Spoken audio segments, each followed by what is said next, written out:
Jesús, muy buenas tardes, queridos alumnos, chicos en general, muy bienvenidos a este domingo 8 de agosto del año 2021. Vamos a empezar a trabajar, por favor, y vamos a tocar temas de economía que son muy importantes hoy en día y muy oportunos para ser tomados en las diversas universidades y sobre todo en la Universidad Nacional de Ingeniería, ¿cierto? Entonces, tenemos un concurso de preguntas y me gustaría, por favor, que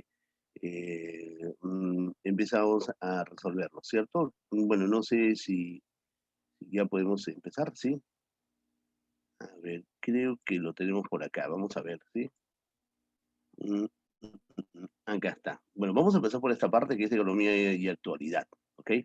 Quiero que me ayudes, por favor. Entonces, acá lo tienes esto, ¿cierto? Tienen esto, ¿sí? Ok, ¿podemos empezar? Sí, profe. Ok, gracias, Junior, muy amable. Entonces empezamos, ¿ya? A ver, dice, la legislación actual establece que cuando alguna circunstancia los consumidores perciben un mal servicio por parte de una empresa, puede realizar una queja a través del libro de reclamaciones y dejar constancia que las circunstancias que generaron el mal servicio, ¿cierto? Entonces, todo esto va referido a qué? Bueno, debes entender tú en cualquier situación del mercado que nos encontremos, nosotros tenemos derecho como consumidores, evidentemente, a hacer un reclamo, ¿no? Toda toda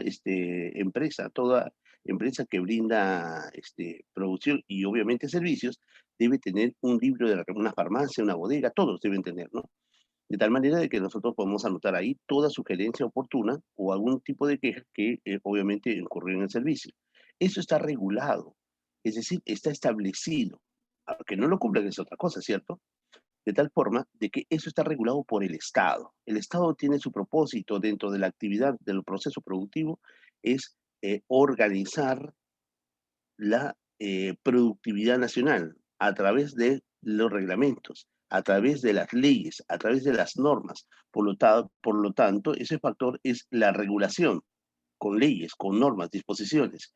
Y eso lo hace, obviamente, el Estado, con la única finalidad de establecer el buen proceso productivo de todo el país. ¿Correcto?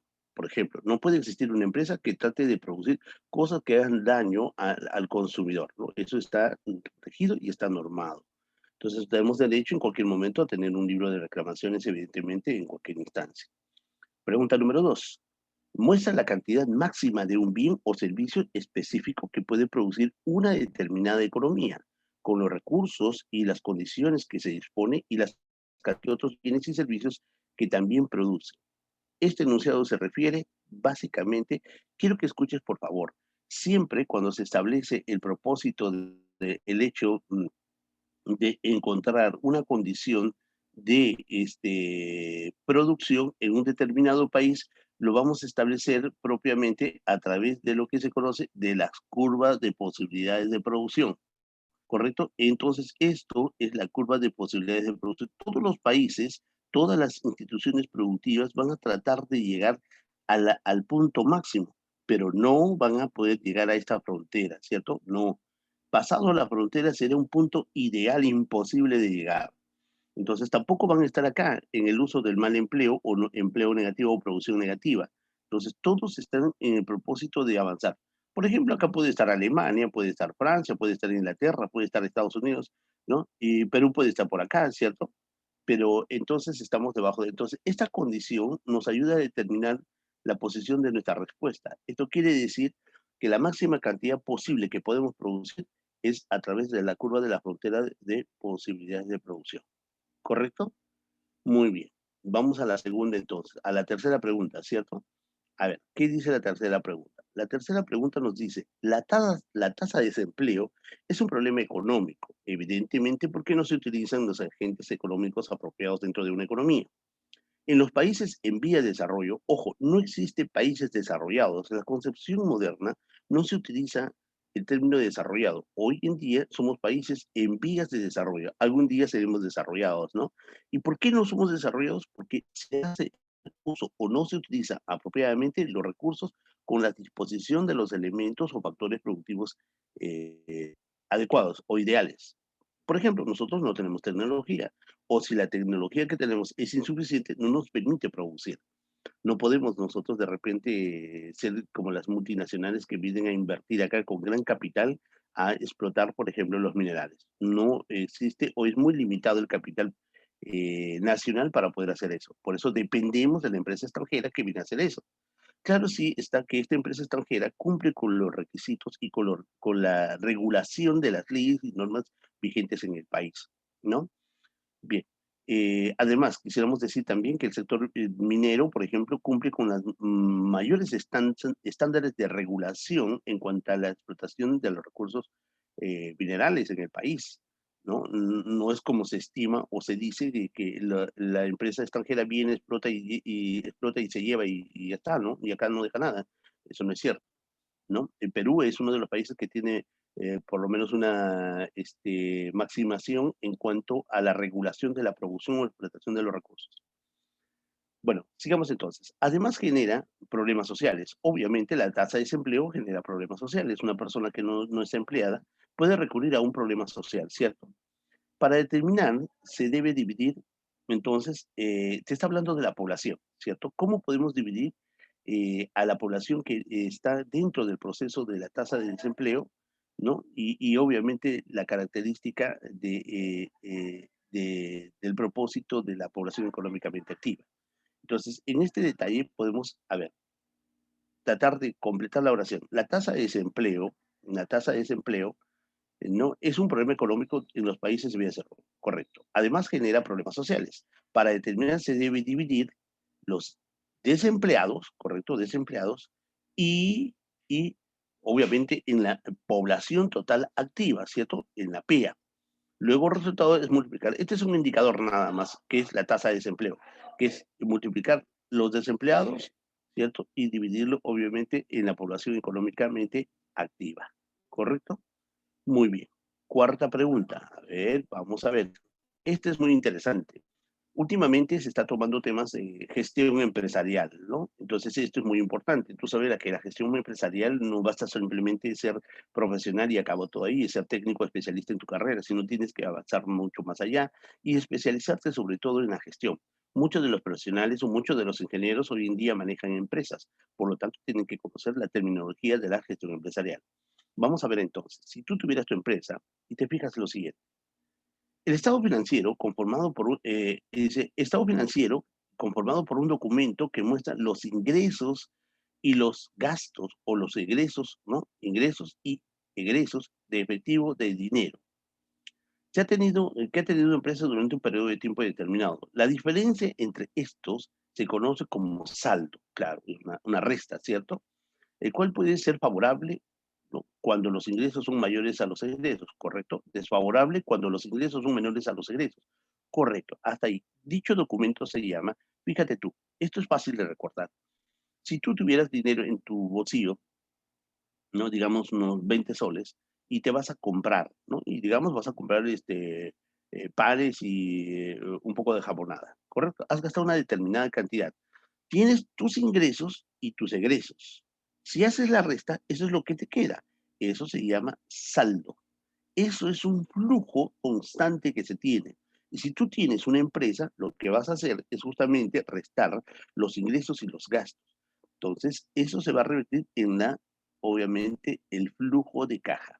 Todas las empresas hacen flujo de caja al final de un periodo, puede ser al final de un mes, puede ser al final de un día, por ejemplo, también, ¿no?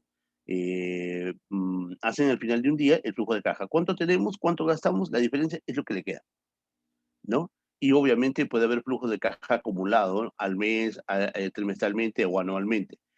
Ese es el dinero con que se dispone.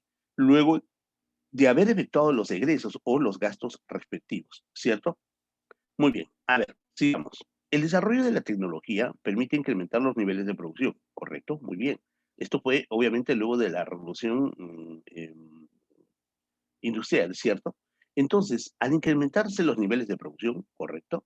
Se consigue mayor bienestar en la sociedad. Por supuesto, lógico, ¿no?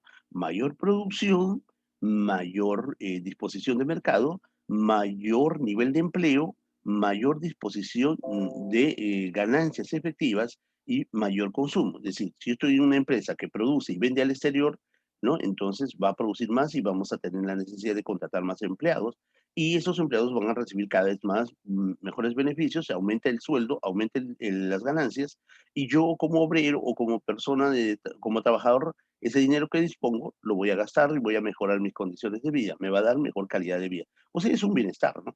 Pero ¿qué pasa si se reduce la tecnología o reduce la producción? Desempleo, ¿cierto?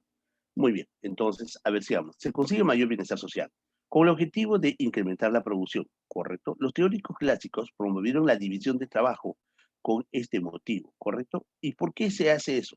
Esto básicamente yo hacía referencia a la revolución industrial, donde Adam Smith determina que la fuente de riqueza era el trabajo. Pero si todos nos ponemos a hacer lo mismo, evidentemente vamos a entorpecer el trabajo, vamos a reducir las ganancias, vamos a reducir la producción y el crecimiento de la empresa. Entonces, no es posible que todos hagamos lo mismo. Por lo tanto, lo que tenemos que hacer es una especialización, ¿no? Que va a mejorar el rendimiento productivo de cada factor productivo. ¿Se da cuenta? Por eso que aparece la especialización, ¿no? Y algunos se especializan mucho más que otros y se tecnifican. Son profesionales y evidentemente se clasifican en cada área o en cada sector para poder especializarse mejor, ¿cierto? Muy bien. Número 6 dice, la organización y planificación de la producción requiere un conocimiento de los procesos productivos. Incluso en los últimos años se habla de la visión del emprendedor. De acuerdo a esta teoría económica, el contexto va referido a lo siguiente. A ver, una consulta. Hemos dicho hace rato que para producir se necesitan elementos de producción, llamados factores productivos, ¿cierto? Y uno de los factores productivos era el Estado, que regulaba la actividad productiva de todo el país. Porque al Estado le interesa la producción de todo el país, no le interesa la producción de una empresa, dos empresas, tres empresas, no, de todos. Entonces, por normas, reglas, ¿no? Otro factor es la empresa. La empresa es un factor, o sea, la unidad productiva, que se encarga de la organización, la planificación de su producción. Ella es la que tiene que gestionar cómo va a ser la producción dentro de su unidad productiva, dentro de la empresa. No le interesa la producción de la empresa 2 o la producción de la empresa 3. No, tiene que sentarse eso. Y el único factor que se encarga de la organización de la producción es la empresa. ¿Correcto? Muy bien. En marzo del año 2015, el Congreso de la República aprobó una ley que reformó los artículos 91, 194 y 203 de la Constitución Política del país para prohibir la reelección inmediata de los alcaldes. Muy bien. Según la norma, para los funcionarios del ejercicio pueden postular, deben pensar en el mínimo en un periodo de gobierno. Con esta reforma, el Estado cumple una característica importante. ¿Qué hace el Estado al tratar de poner una ley, una norma? Ya hemos dicho, ¿no? En el aspecto económico, lo único que tiene que hacer es regula. De eso se encarga, de regular, es regulador. Coloca leyes, normas para tratar de alcanzar un objetivo. ¿Correcto?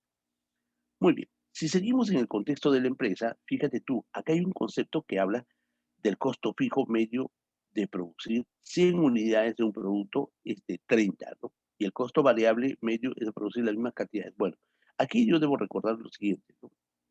Debo recordar lo siguiente. A ver, vamos a ver. ¿Qué dice el costo fijo medio? El costo fijo medio, aquí es igual el costo fijo medio, chicos, ¿de acuerdo?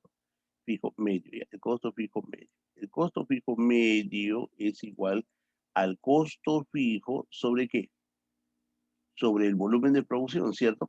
¿Sí o no? Correcto. Y aquí es el costo variable medio. Son costos, o sea, costos unitarios. ¿Te acuerdas de la teoría de los costos, cierto? Muy bien. Entonces, esto será costo variable sobre el volumen de producción, ¿cierto? Correcto. Pero, ojo, me hablas del costo total. Y el costo total es obviamente el costo variable, o en este caso, el costo fijo, más el costo variable. Entonces, la única intención es hallar esos costos, el costo fijo y el costo variable, ¿cierto? ¿Y de dónde saco esto? De aquí. ¿Cuánto dice que vale esto? 100, ¿cierto? 100. Y esto vale 100, correcto, 100. ¿Y por cuánto lo multiplico? Por la cantidad productiva, que vale 30, ¿no? Entonces, yo tengo 30.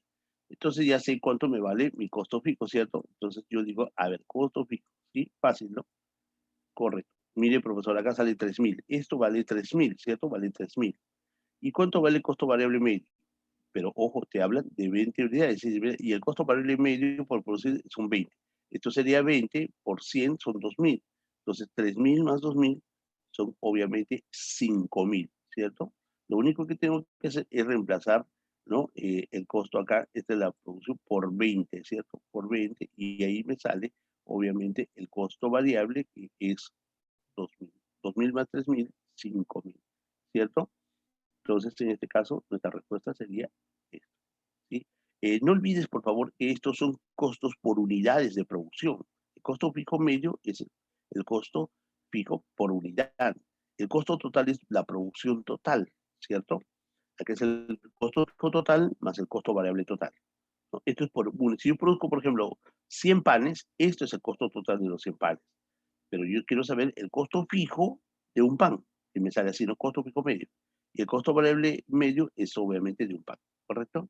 Muy bien, vamos, vamos. La número 9 dice, cuando los principales productores de muebles para el hogar en Lima compran insumos, maquinarias, contratan trabajadores, ¿eso se refiere a qué tipo de factor? ¿Mm? El factor naturaleza, el factor trabajo, el capital, el factor estado, ¿no? Bueno, básicamente, si nos hablan de aquellos que compran, es la empresa, ¿cierto? No se habla de gestión empresarial, porque la gestión es otra cosa, ¿no? Sin embargo, ¿sí? La gestión empresarial utiliza habilidades de poder organizar una producción, ¿cierto? Pero si hablamos de insumos, maquinarias y trabajo, hablamos de factores productivos. Y eso en suma se refiere al famoso capital, ¿cierto? ¿Sí? Al capital, el factor trabajo. Ok, 10. Dice, diga usted si esto es verdad o falsedad según lo que estamos estipulando acá. Bueno, acá ya es macroeconomía, creo, ¿cierto? Dice, un ciclo, ¿correcto? Un ciclo consiste en un periodo de expansión y otro de recesión o contracción con respecto al PBI. Bueno, al PBI potencial. Bueno, realmente no, porque un ciclo económico sí es cierto, ¿no? Tiene una expansión, una recesión y una contracción, pero habla de la posibilidad de producción, no habla del Producto Bruto interno. Tú sabes que el Producto Bruto interno es un indicador macroeconómico que mide la producción interna del país, ¿no? Pero el otro va enfocado a la producción nacional. Por lo tanto, esto es obviamente falso, ¿correcto? Falso. Muy bien. La crisis económica, uy, nosotros somos muy conocedores de eso, ¿cierto? Actualmente pasamos por una de ellas. La crisis económica son grandes perturbaciones en el equilibrio económico caracterizados por la contracción y de la recesión económica. Esto es cierto. Actualmente existe una contracción económica, porque mira tú, es muy fácil ver esto, ¿no? El dinero que tú ganas ya no te alcanza para nada, es decir, ha perdido el valor adquisitivo de compra. Ya no es así. Yo suelo entender, mira, que algún tiempo, algunos días atrás, bueno, unos meses, el taxi que iba de mi casa a un centro comercial, 6 soles. Eso pagaba yo y estaba muy bien para mí. Hoy quiero tomar el mismo taxi, me quiere cobrar 9 soles. Mira, ¿cuánto ha subido? ¿Cierto? 50%. Y yo en el sueldo no he ganado 50%, ¿no? Al contrario, con el dinero que tengo compro cada vez menos. Eso se llama recesión. Restricción, obviamente, devaluación de la moneda, ¿cierto? Muy bien. Y ahora con los precios que están subiendo, ¿no? El crecimiento económico se mide por la variación porcentual de la producción. No, no, no. Es por la producción nacional, lo hemos dicho. Entonces, esto no es cierto. Esto no es. Claro que sí permite el crecimiento económico, pero aumentado con otros indicadores más, ¿no? A ver, el desarrollo económico es aquel aumento de producción, pero también las exportaciones tradicionales y no tradicionales.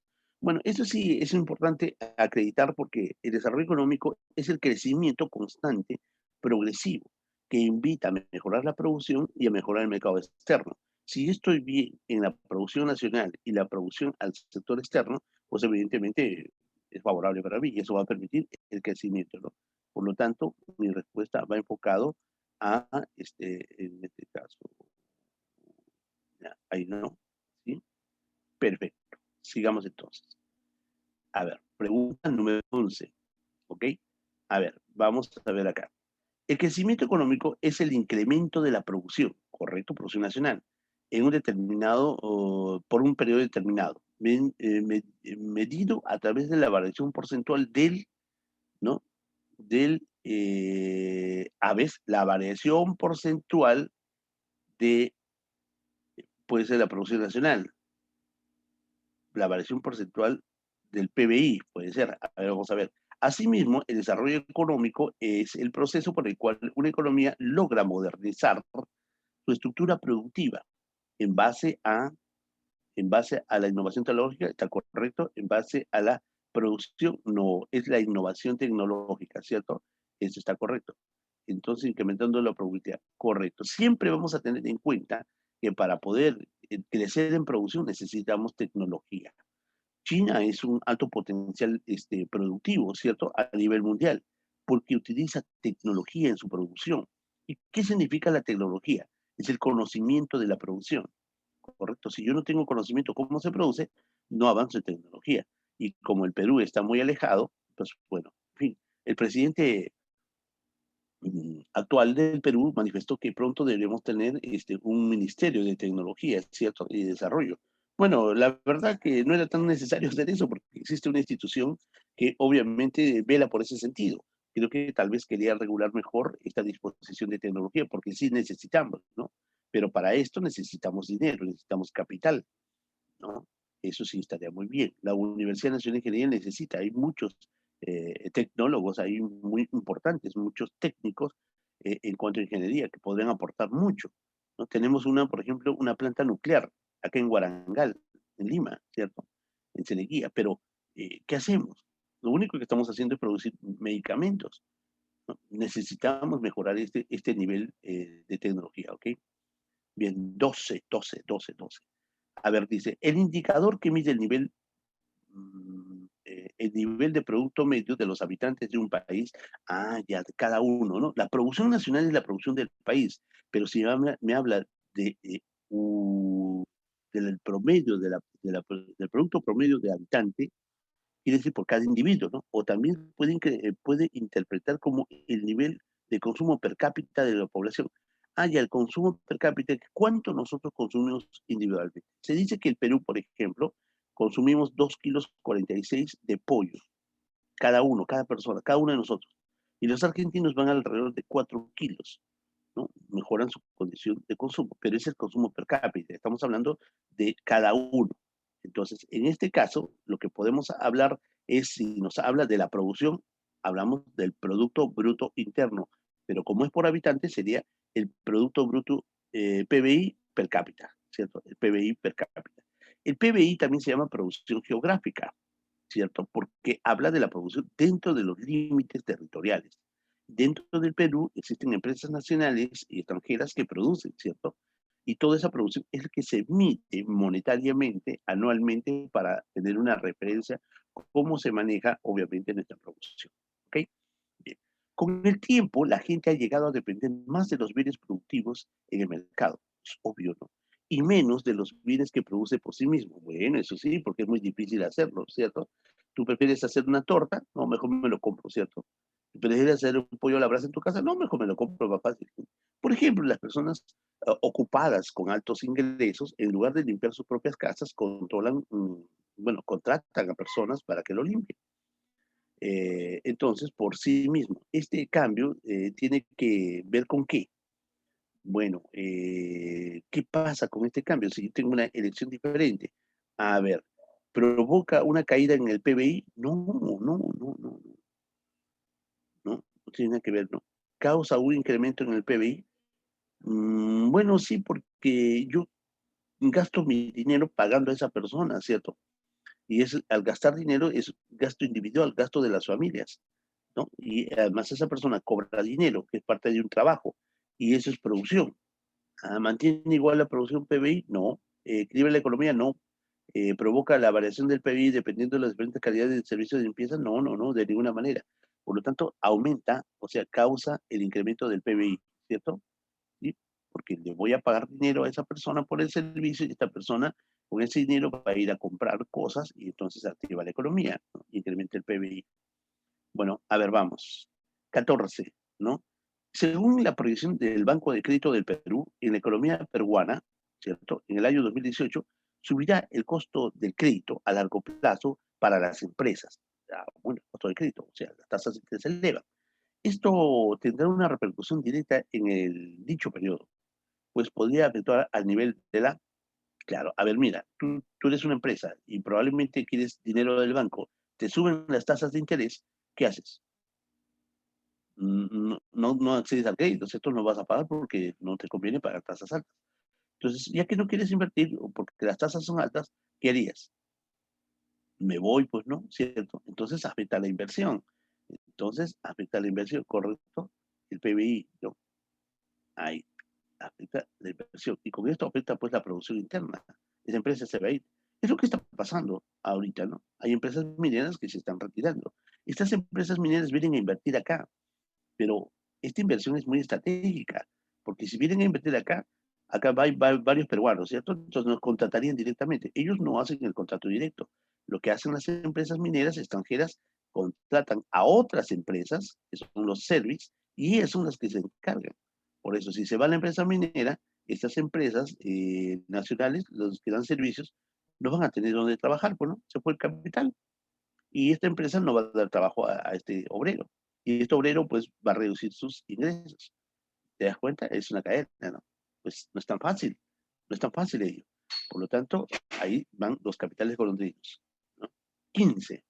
A ver, en el enunciado dice, es el valor total de los bienes y servicios finales a precios de mercado producidos dentro de un territorio nacional durante un año, que incluye el producto de las empresas extranjeras dentro del territorio nacional. Esto se refiere, ya lo hemos dicho hace rato, ¿no? Se llama Producto Bruto Interno, pero tiene otro nombre, ¿te acuerdas tú? Tiene otro nombre. ¿Cuál es ese nombre, profesor? Te dije que se llama producción geográfica.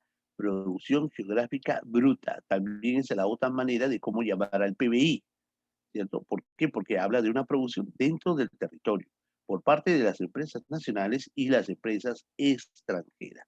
Correcto.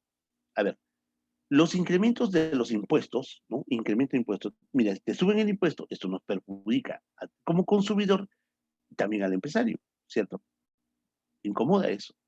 Correcto. A ver, los incrementos de los impuestos generan efectos contradictorios en la economía. Vuelvo a referir, ese es el malestar social. Los impuestos indirectos como el IGB, tú te compras una gaseosa, pagas IGB, ¿correcto? Compras una galleta, pagas IGB, ¿correcto?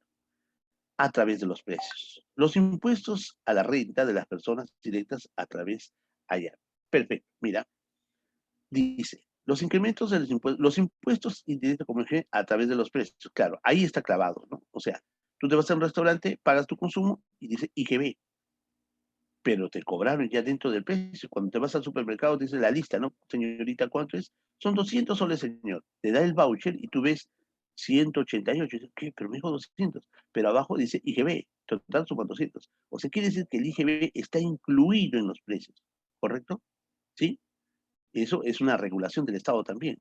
No te pueden cobrar de más. Si viene un restaurante, te cobra 15 soles un ceviche, aparte el IGB, ¿no? Aparte el servicio del mozo, eso está mal, eso no está regulado, ¿sí? Esto está incorrecto. El IGB está metido, ¿no? Tú vas como una gaseosa, de una gaseosa, ya son 2 soles, ya le das 2 soles, te falta el IGB, no te cobra aparte, está incluido ahí, ¿cierto? Muy bien. Ahora bien, los impuestos a la renta de las personas, es decir, son directos, son eh, impuestos que se graban a las personas que tienen un trabajo. Los ingresos, la renta, si yo tengo una casa, correcto, y lo rento, entonces se convierte como un ingreso para mi persona, ¿cierto? Sí, entonces eso es un impuesto directo. Las personas están afectadas al impuesto directo a través de los ingresos que perciben. Los impuestos directos a través del ingreso. El IGB a través de los precios, ¿correcto? Muy bien. 17. Fíjate tú, por favor. El Instituto Nacional de Estadística e Informática es la única institución autorizada por el Estado a hacer la regulación y los estudios estadísticos que comprenden, obviamente, la economía descriptiva, ¿correcto? Vamos a ver. Claro que hay instituciones privadas también, como por ejemplo COSAPI-Datan, la UNI, la Católica, ¿no? Hifshar, ¿no? COSAPI-Data, ya dijimos, ¿no? ¿Qué más? Mm,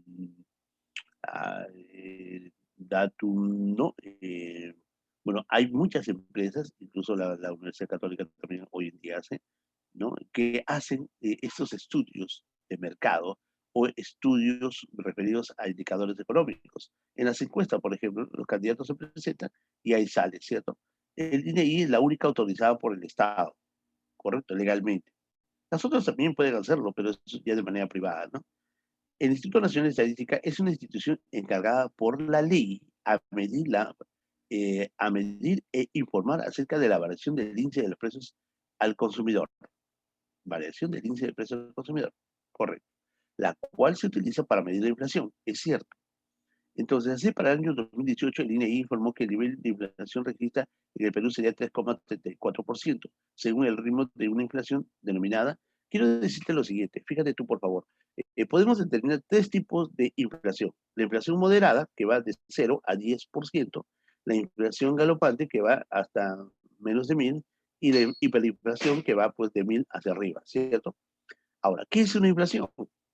Es la subida de precios. ¿Pero la subida de precios de qué? De los productos básicos para el sustento familiar. Estos productos básicos para el sustento familiar se llama canasta familiar. ¿Y qué hay en la canasta?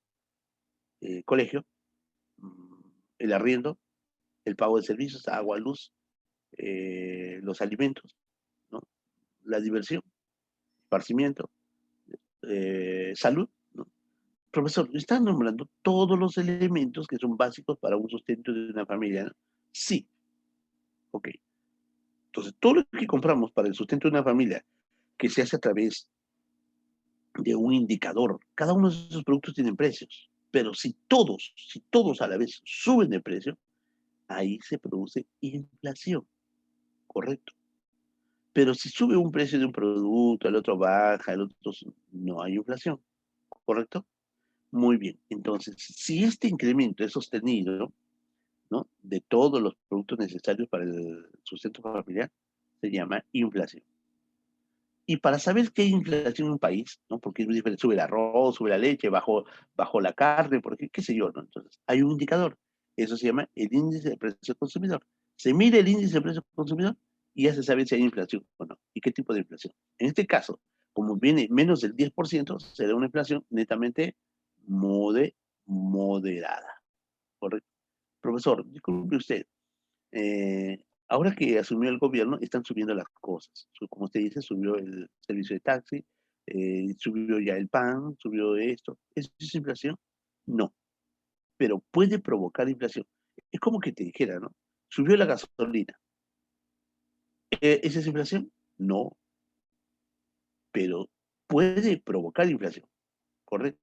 Puede producir inflación. Sube la gasolina, sube todo, ¿cierto? ¿No? ¿Y por qué sube eso, profesor? Por varios factores. Factores internos y factores internos. Factores externos, factores exógenos, factores internos, factores endógenos. Por ejemplo, la coyuntura económica actual, la coyuntura política, mejor dicho, ha convertido obviamente a la economía nacional en una esponja de captar todo lo negativo y trasladarlo al mercado, ¿no?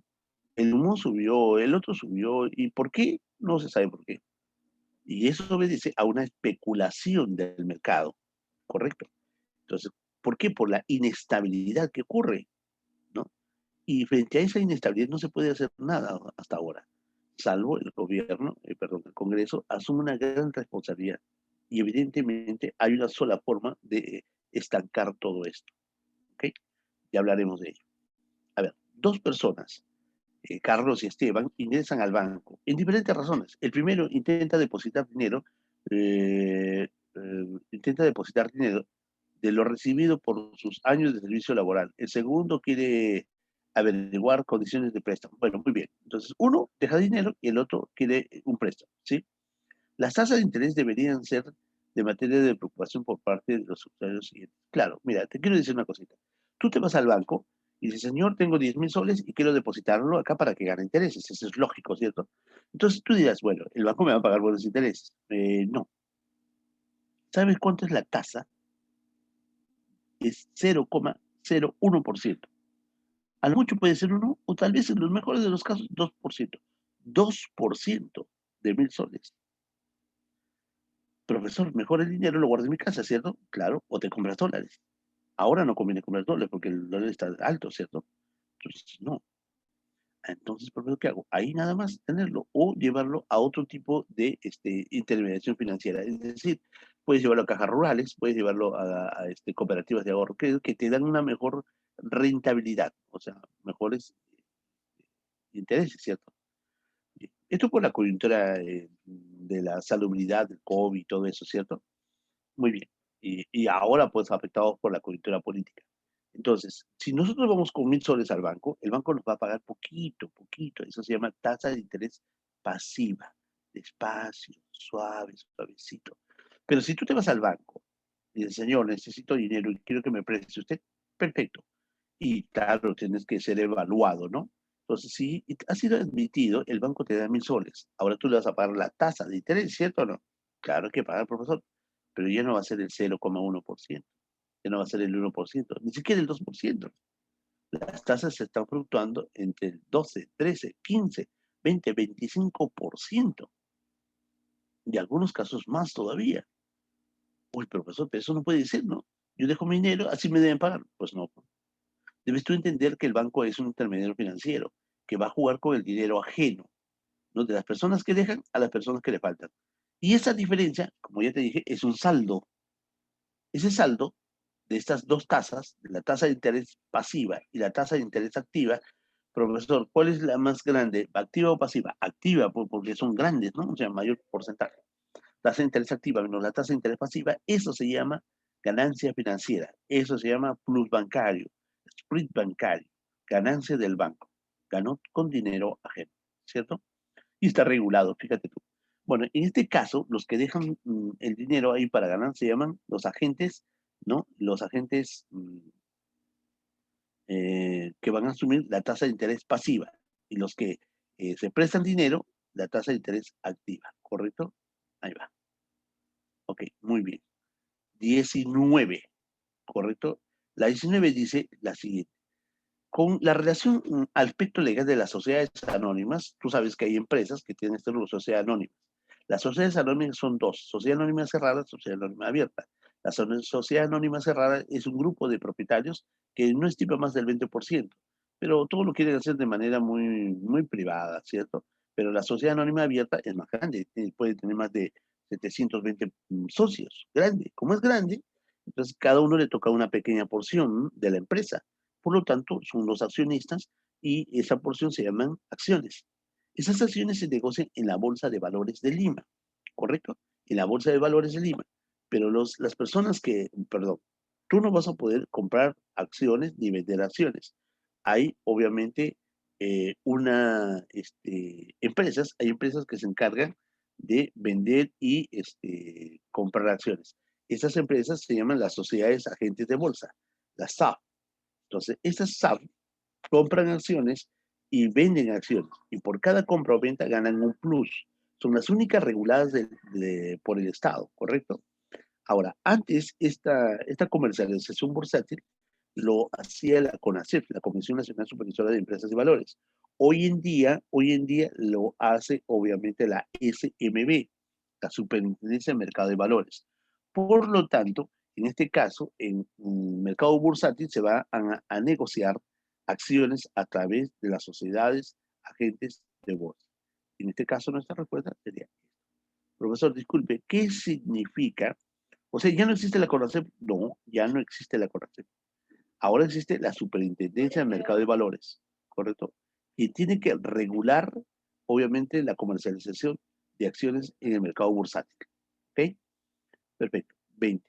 Dicho sea, por cierto, el mercado de la Bolsa de Valores de Lima es uno de los más distinguidas bolsas en América Latina, porque tiene mucha precaución para que los agentes o los aspectos económicos o factores exógenos no puedan afectarla básicamente. Por lo tanto, las negociaciones están garantizadas acá, ¿no? Muy bien. 20. Que señale cuáles son los considerados objetivos de la política económica. ¿Cuáles son los objetivos de la política económica? A ver, la política tributaria será un objetivo de la política económica. Política tributaria es recaudación de impuestos. No necesariamente, no es, ¿no? A ver, dos. Estabilidad económica. Esto sí, esto es dentro de la política económica.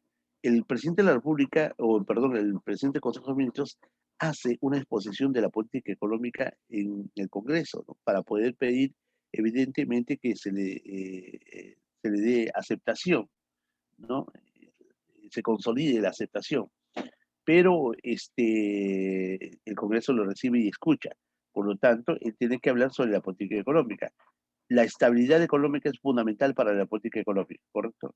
La eficiencia de la distribución de la riqueza también es importante para la política económica, que se distribuya obviamente el resultado de la producción y de la rentabilidad para todos proporcionalmente, ¿no? Y adecuadamente. Entonces, eso es una eficiencia. Ese es un objetivo. Que se cumpla es otra cosa, ¿no?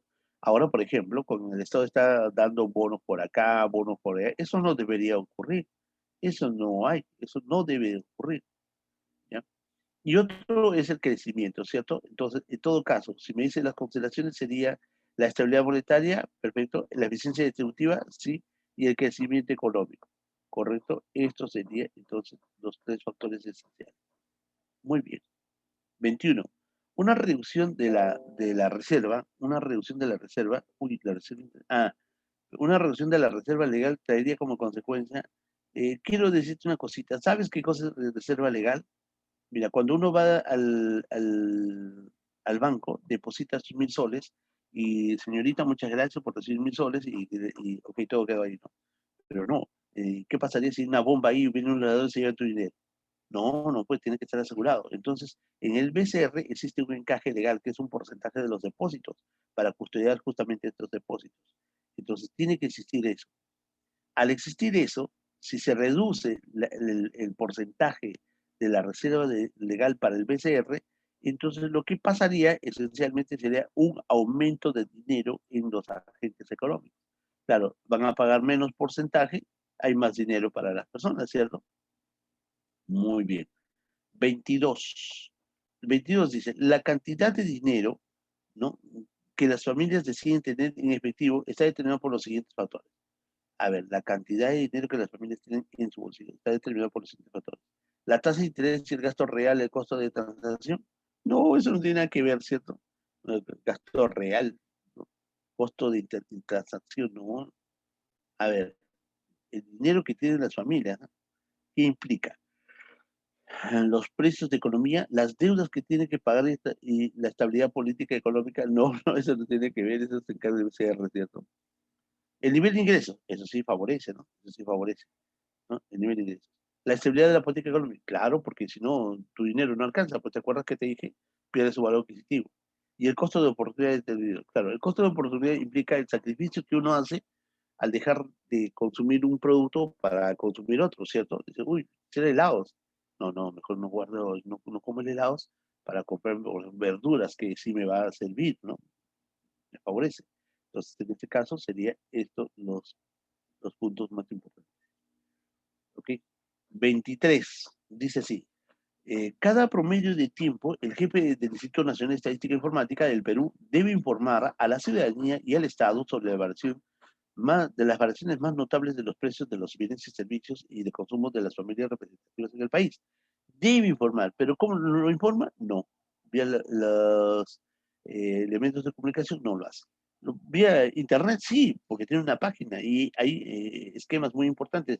La infografía es muy importante para poder captar mejor los datos, ¿no?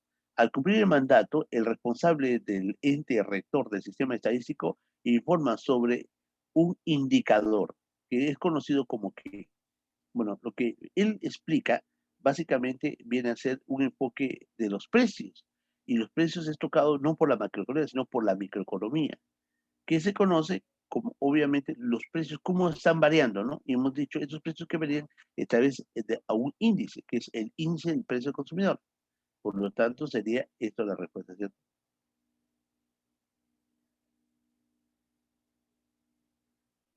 Bien, siguiente. A ver, dice, desarrollar el sector secundario de nuestro país es una deuda pendiente para muchos gobiernos. El sector secundario es la industria, ¿no? Claro, esto sí está bien. Que han dirigido nuestro país. Señale cuál es la actividad perteneciente a dicho sector. Bueno, es la industria, pero la industria no es educación, la industria no es el comercio, la industria no es la ganadería, no es, es la manufactura, ¿cierto? Esa es la industria, ¿ok? Bien, sigamos. 25. El 25 dice así, ¿no? A ver, acá hay algo. Es un pago que se hace actualmente por imposición. Nos imponen esto. No queremos pagar, pero nos imponen, ¿no? A todo aquel que posee un vehículo, el que posee un vehículo, un camión, un vehículo de transporte, es un impuesto, pero no es un impuesto selectivo, no es un impuesto predial, no es un impuesto de importación, es un impuesto al patrimonio vehicular, ¿cierto? Y un tributo tampoco lo es, correcto, ¿no? Ok, 26. A ver, 26 determina lo siguiente. Es la situación producida por los trabajadores en cual se cree que han mejorado el bienestar y su incremento en los salarios nominales. Salario nominal es el dinero que recibe, ¿no? O sea, ha mejorado su condición. Considera la variación de los salarios reales. Claro, muy bien. Entonces, bueno, ¿sabes qué te voy a decir? Eso es a veces un poco incrédulo, ¿no? ¿Por qué? Porque, a ver, si tú eres mi trabajador, yo soy el empresario y te pago tu sueldo, ¿no? ¿Sabes qué? Hoy día estás ganando 600 soles. ¿Ah? Tú sabes cómo está la economía, estamos mal, tú sabes, no alcanza ni para mi carro, no alcanza para comprar comida para mis mascotas y te puedo pagar 600 soles. Dios mío, le dice 600 soles, pero no hay trabajo, yo tengo que aceptarlo, ¿cierto? Y luego dice, uy, ¿sabes qué? Ya no te voy a pagar 600 soles, te voy a pagar 700 soles. ¡Uy, qué bien! Me subieron 100 soles. Realmente no te han subido nada, ¿no? Porque aparentemente es eso. Eso se conoce como una ilusión monetaria, ¿sí? ¿Sí? A ver, otra cosa. Si yo tú te encuentras con tu padrino y tu padrino te da 100 soles en un billete. Tienes 100 soles en un billete. ¿Está bien? Tú coges, oh, qué bien, 100 soles. Y si te doy 100 soles en moneda, debe ser bastante, ¿no? ¿Cierto? Mucho dinero. Ahora, yo te pregunto, aparentemente, ¿dónde se ve que tienes más cantidad de dinero? ¿En el billete o en las monedas? Ah, pero eso parece una moneda, parece, ¿cierto? Ya, bien. Ahora, gástalo. ¿Cuál gasta más rápido? Las monedas. Solamente es ilusión, es lo mismo, ¿correcto? Es como que una señorita se va al restaurante, ¿no? Eso me ocurrió a mí. Fue a un restaurante y dice, no, viene el mozo a la cuenta. Señora, acá está la cuenta. Y dice, no, yo pago, no, yo insisto, no, yo pago. Y ella sacó su cartera y esto, y lo tiró sobre la mesa. Un montón de tarjetas, chicos. De todos los colores, de todos los bancos, tarjetas, tarjetas. Y dice, con esto pago, con cuál pago, así decía, ¿no? Y yo lo miraba nada más. Eso es una ilusión monetaria. Eso no quiere decir que ella tiene dinero. Al contrario, el que tiene dinero no tiene por qué tener tarjeta, ¿cierto? Podría tener una, y a lo mucho dos, de repente por comodidad, ¿no? Pero no hay necesidad, eso es una ilusión monetaria. Bien, 27. 27. A ver, cuando el gobierno adopta medidas que buscan reactivar la producción y el empleo, produce afirmar el objetivo deseado es, ya, eso es cierto, este es importante. ¿Qué es lo que busca cuando reactiva la producción? El empleo. Está buscando crecimiento económico, ¿correcto? Eso es lo que se busca.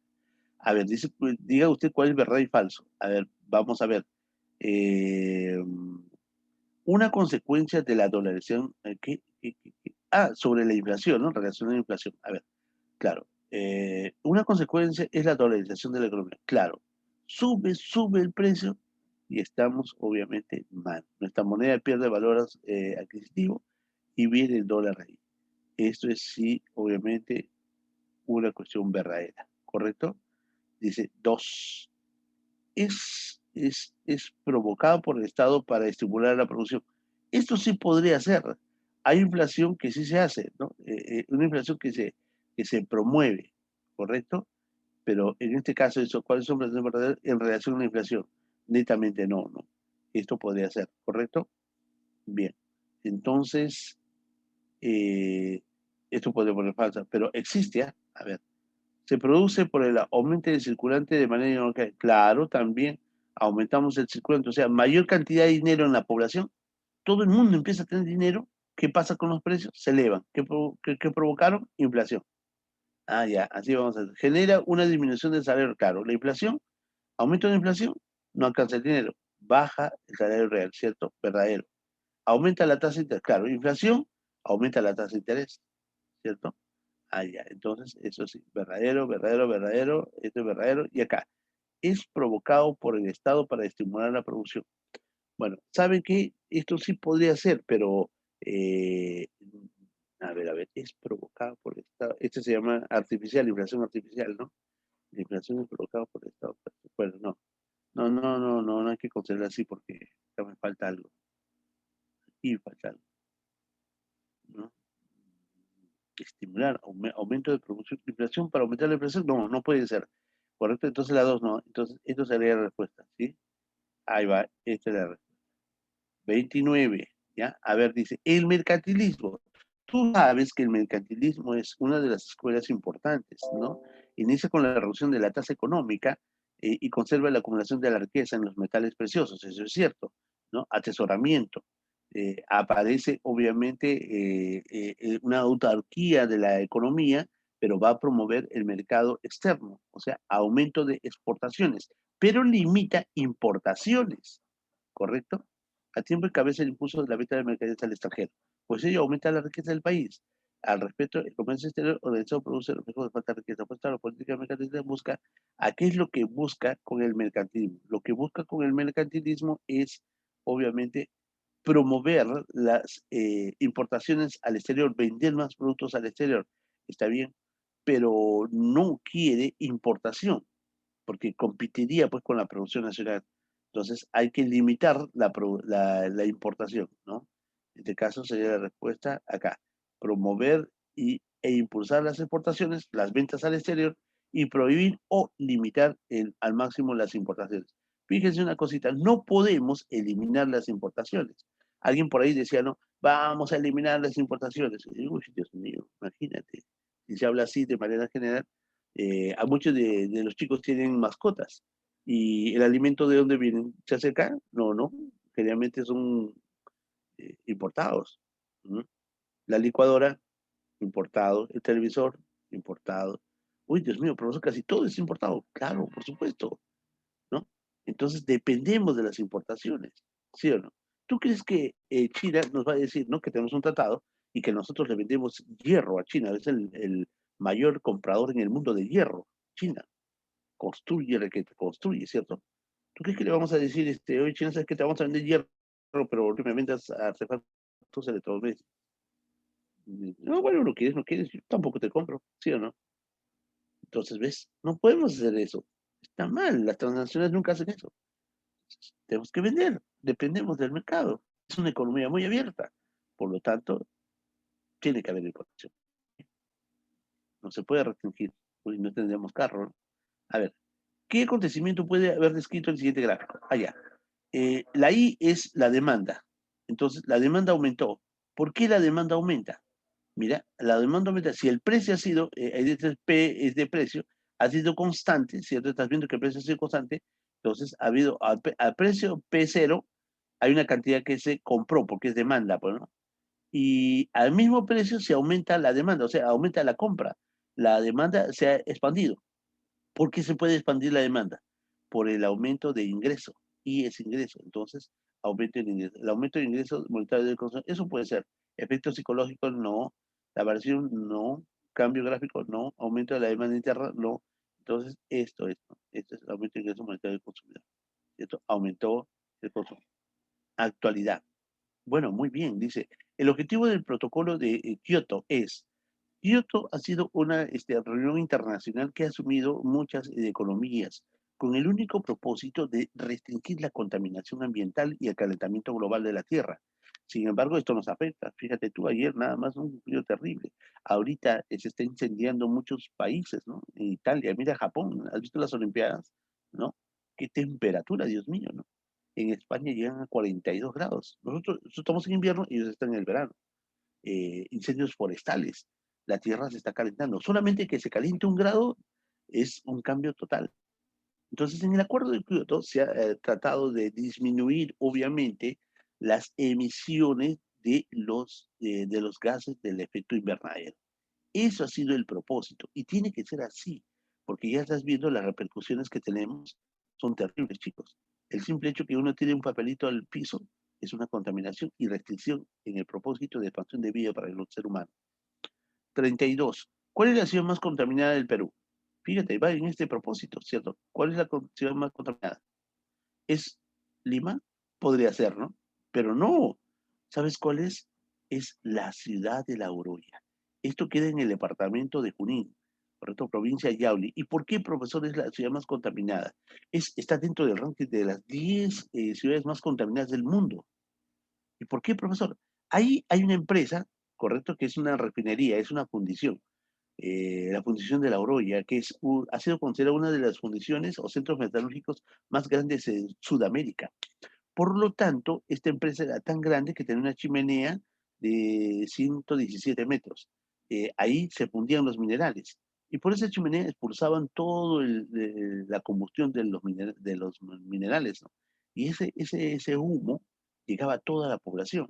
Pero la población no decía nada. Y vivía bien, ¿sabes por qué? Porque en esa empresa trabajaban alrededor de 7.000 a 8.000 trabajadores y cada uno tenía su familia. Y como estos trabajadores eran pagados muy bien, entonces la familia no decía nada porque estaba en trabajo, ¿no? Y si existiese empresa, había externalidad, o sea, externalidad económica. El trabajador salía y ahí está la señora que vendía caldito, ¿ves? Externalidad. Más allá de la señora que vende el queso, ¿ves? Externalidad. Más allá había un restaurante, ¿no? Esa es externalidad. Entonces, ha venido contaminando, ¿no? Y el relave minero de esta empresa ha ido al río, haciendo que el río Mantaro sea uno de los ríos más contaminados de la zona andina. Entonces, La Oroya es considerada la ciudad de los humos. Toda la población, Hansi, toda la población tiene una enfermedad que se llama fibrosis pulmonar, plomo en los pulmones. Y si esas personas le hicieran una demanda al Estado, cada uno sería millonario, pero no lo hicieron. ¿Por qué? Porque la gente trabajaba ahí. Hoy esta empresa ya no trabaja, solamente trabaja la planta de zinc, la planta de oxígeno, ¿no? Y está en manos de la empresa privada Duerran Perú, ¿cierto? Es una empresa americana que lo compró, pero el dueño es millonario, por tanto no le interesa si se produce, ¿no? Y está como un elefante muerto ahí, ¿no? Entonces esto es importante conocer, correcto. 33. La institución encargada de promover y coordinar la evaluación de actividades de la ciencia y tecnología, tanto del sector público y privado del Perú, ya te dije, ¿no? Hace rato te expliqué eso, ¿no? No hay necesidad porque eso se viene haciendo ya hace mucho, mucho, mucho tiempo. ¿Cuál sería, chicos? La CONCITEJ, ¿cierto? Muy bien, muy bien. Escuchando, por favor. El NAFTA es el Acuerdo de Integración Económica con los Estados Unidos, México y Canadá. Correcto. ¿Sabes qué? Estos países que es en América del Norte han constituido uno de los mercados más importantes en el mundo. Por lo tanto, ¿cierto? Han hecho un acuerdo, el Tratado de Libre Comercio, más grande del planeta, ¿ok? En ese mercado, ¿ok? Se controla más o menos el 85% de las ventas en el mundo. Pero es muy difícil entrar a ese tratado. Solamente tendría que ser con el aval del Congreso americano. Y en ese sentido, el Perú sí ha logrado ese propósito. Ya estamos dentro del Tratado de Comercio del Tratado de Libre Comercio de América del Norte, que se conoce como el NAFTA, ¿no? Y entonces el Perú puede ahí manejar todas sus ventas y de exportaciones al mundo entero. Si no está en este Tratado de Libre Comercio, no puede negociar, es muy difícil, porque es un tratado, es un acuerdo. Todos son economías abiertas, ¿no? Imagínate, pues no van a estar ahí negociando con Cuba, con Venezuela, no, no, no, de ninguna manera. Ellos tienen otro tipo de opción, por eso crece, ¿cierto? ¿Ok? Entonces, capital, ¿cómo se llama la capital de Canadá, chicos? Capital de Canadá, Ottawa. ¿Y presidente de Canadá? ¿Cómo se llama el presidente de Canadá? Justin Pierre, James Trudeau, ¿cierto? ¿Y de Estados Unidos? John Biden. ¿Y de México? Presidente de México, Andrés Manuel López Obrador, ¿cierto? Muy bien. Entonces, en este propósito, el Tratado de Libre Comercio es un acuerdo comercial y es una zona de libre comercio, ¿correcto?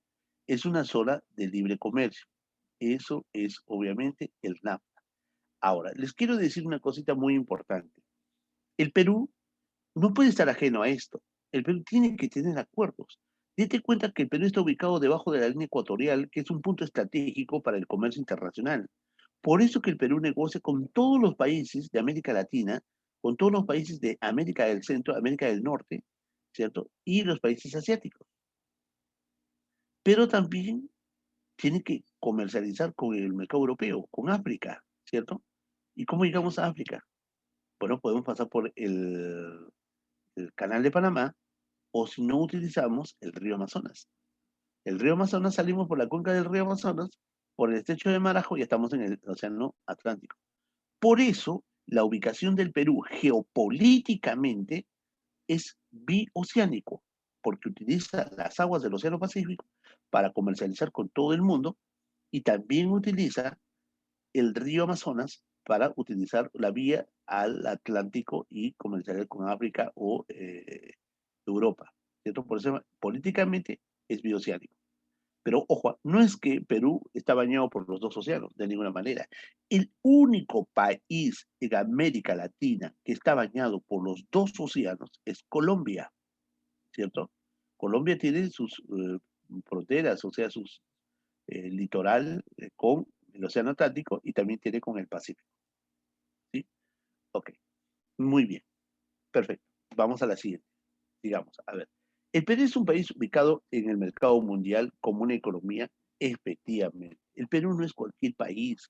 El Perú tiene riqueza de recursos naturales y vende al mundo entero. Y de ahí tenemos, obviamente, grandes divisas. Las divisas más importantes y conocidas son el, el dólar. ¿Qué más? El euro. ¿Qué más? La libra esterlina. ¿Qué más? El yen. Pero entre todos, el dólar es obviamente la moneda más comercializada en el mundo. ¿Por qué? Porque fue una estrategia de Estados Unidos. Date cuenta tú, ¿quién ganó la Segunda Guerra Mundial? Los aliados, ¿cierto? Bien. En principio, en la Primera Guerra Mundial, Estados Unidos enfrentó la Primera Guerra Mundial que ha sido provocado por Alemania, ¿cierto? Ahí buscaron una causa y empezó la guerra, ¿no? Irracionalmente empezó la guerra, provocado por Alemania. ¿Y quién perdió? Alemania. Entonces ahí llamaron a John Maynard Keynes. ¿Te acuerdas tú, no? De la escuela de Cambridge. ¿Quién era John Maynard Keynes? Ah, uno de los grandes fundadores de la teoría macroeconómica, ¿cierto? El que con él nació la macroeconomía, cuando hubo una decaída en la Wall Street, en Nueva York, en Estados Unidos, ¿cierto? Cuando en Estados Unidos había una inflación, una recesión tremenda, y ahí llegó él. Y el otro estudio le dio pues el de los agentes económicos a Alfred Marshall, que también estudió en la escuela de Cambridge, ¿no? En Inglaterra. Entonces Keynes fue cuando terminó la Primera Guerra, empezó la Segunda Guerra Mundial, ¿cierto? Y también por Alemania. ¿Y quién perdió? Alemania. Alemania, como decía yo en unas clases, inició guerras, perdió las guerras, guerras mundiales, pero hoy en día es una potencia. Perú, ni una guerra mundial, ¿no? Sí, sí, declaró la guerra a Alemania, pero al final de cuentas nunca participamos, ¿no? Pero aún no salimos, parece que todavía estamos en guerra, ¿no? Fíjate tú entonces, ¿qué es lo que sucedió? Keynes estableció el Tratado de Versalles, ¿no? Donde Alemania tenía que cumplir, y Keynes dijo, él nunca va a cumplir. Y evidentemente ocurrió eso, ¿no? Nunca cumplió, ¿no? Eh, Keynes fue un importante pionero entonces de la macroeconomía. ¿ok? Entonces, de ahí existe este propósito de una gran ventaja al mundo entero, utilizado obviamente en el propósito de que las economías tienen que diversificar su producción y ser más especialistas para ser competitivos en el mundo entero, ¿no? Y eso es lo que hizo Estados Unidos. Entonces, como Estados Unidos ya había terminado la guerra, ¿no? Todos los países habían sido invadidos, bombardeados, habían sido destruidos sus colegios, sus industrias, sus empresas, ¿no? No había agua, desagüe, no existía nada, pues también bombardeó todo. Entonces, ¿cómo levantamos ahora? ¿Cómo levantamos a la sociedad? ¿Cómo levantamos el colegio? ¿Cómo levantamos las empresas, el agua, la luz? Todo hay que reconstruir, hay que hacer un país, ¿cierto? ¿Dinero tiene? No hay dinero. No cuentan con la tecnología. Entonces vamos a hacer una cosa, dijo Estados Unidos. Vamos a hacer un acuerdo de la Bretton Woods. Yo te presto dinero. Sí, ¿verdad? Sí, todos los que están ahí. Yo presto dinero, no te preocupes. Te presto bajos intereses, no me pagas así, así. Y todo el mundo aceptó. Ah, pero ojo, tú me devuelves en dólares, no en tu moneda. Tú me devuelves en dólares. Y fue así que el mundo se dolarizó, ¿cierto? Entonces, una de las mejores divisas en el mundo son los dólares, hasta ahora. Por eso, algo pasa en Estados Unidos, afecta a todo el mundo, ¿cierto?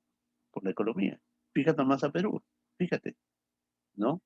El tipo de cambio sube, sube, sube y no baja. ¿Mm? ¿Y a quién le echamos la culpa ahora? ¿Se da cuenta, señor? Pero, profesor, ¿eso será momentáneo? O Dios quiera, que se estabilice todo, estaría bien. Entonces, pero el Perú es un país, obviamente, una buena ubicación, tiene oportunidades de negociar con todo el mundo a través de los diversos tratados, y eso está muy bien. Tiene que seguir en ese propósito. Entonces, el Perú, lo único que tiene que vender ahorita al mundo entero es los recursos naturales, los minerales, su café y los productos tradicionales y no tradicionales. En este caso, lo que estamos haciendo es saber y conocer que el Perú es, obviamente, tiene una actividad primaria explotadora, ¿cierto? O exportadora, ¿no? Vendemos minerales al mundo. El oro es el que nos paga mayor cantidad de divisas, pero el mayor volumen de producción es el cobre. Ahora, uno de los mercados más emergentes para el Perú siempre ha sido un buen mercado para Estados Unidos. Vendíamos nuestro producto a Estados Unidos, buen comprador, bueno, y también tenemos que comprarlo, porque ese es el negocio, bueno, yo te compro y tú me compras. Y así hacíamos. Pero apareció China, y China empezó a negociar con Perú. Y China le dijo a Perú, mira, perfecto, te compro todos los minerales, yo te compro. Y eso que China es productor de hierro, te compro. Tú también compras.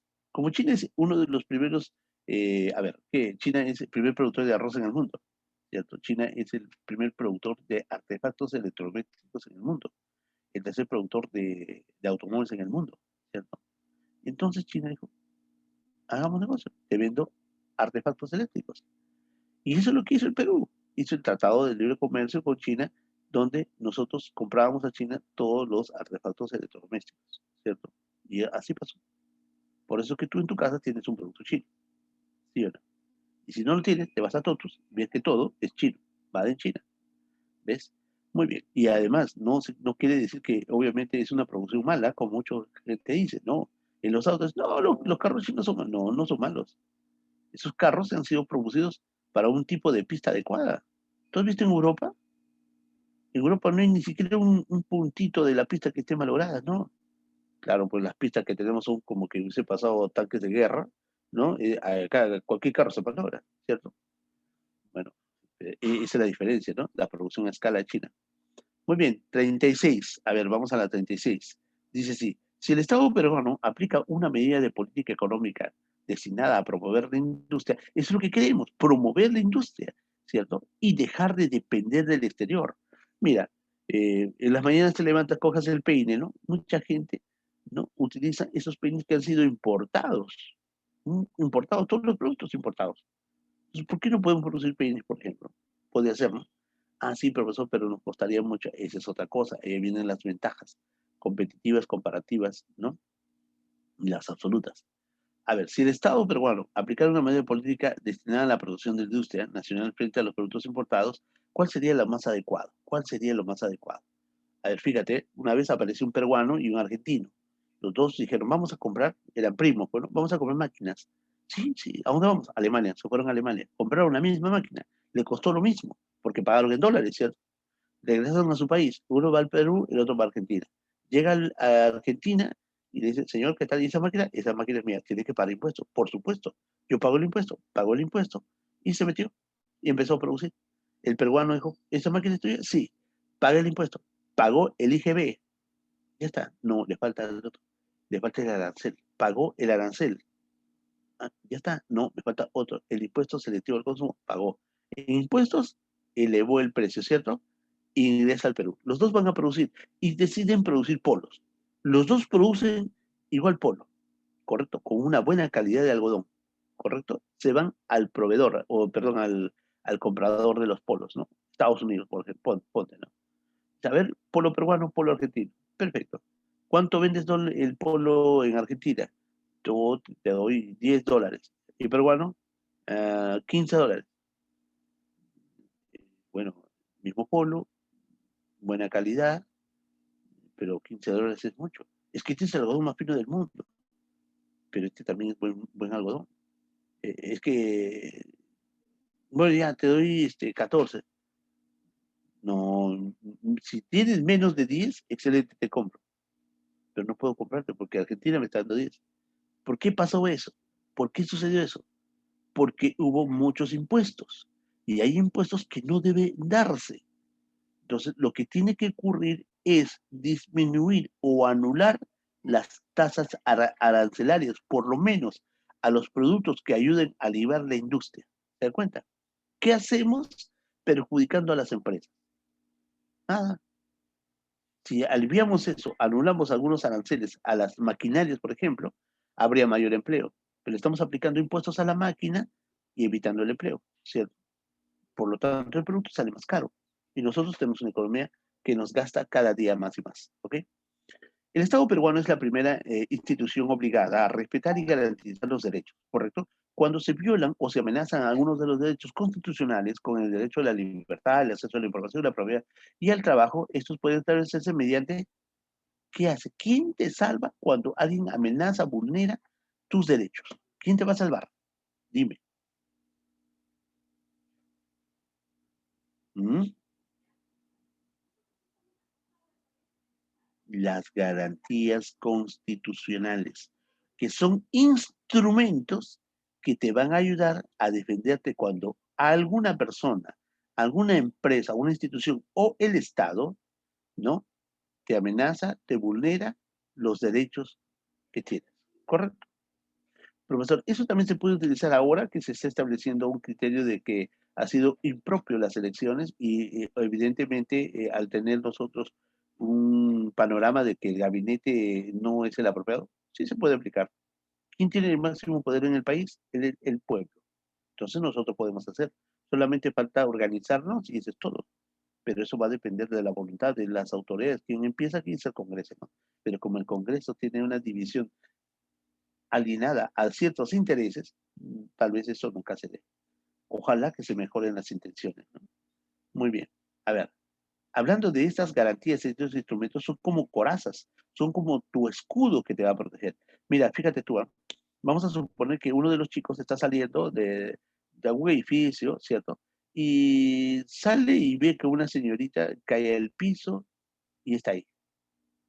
Y él va, ¿qué le pasó? Y quiere levantar a la señorita y aparece la policía. Dice, alto, ¿qué pasó? No lo sé, está tirada. Dice, como, pero yo lo vi a usted cerca de ella. Y la policía se acerca y la señorita no tiene vida. Dice, "Eh, bueno, no sé, mejor me voy. No, no, no, alto, usted fue la última persona. La señorita estuvo bien, cayó y usted estuvo a su lado. Usted es la primera persona sospechosa. Creo que usted hizo algo y la señorita se murió, dice así la policía. No, usted no, no, yo me voy. No, usted queda detenido. Primer sospechoso. ¿Ves? Y ahora, ¿quién te defiende? Si todo el mundo vio ahí, ¿ves? Entonces, ahí tienes que lanzar una garantía constitucional. ¿Y cuáles son las garantías constitucionales? Acá está el habeas corpus, el habeas data, la acción de amparo, acción inconstitucional, acción de cumplimiento. ¿Correcto? ¿Sí? Ok. Entonces, a ver, ¿de qué se trata esto? Vamos a ver. Entonces, ahí vamos.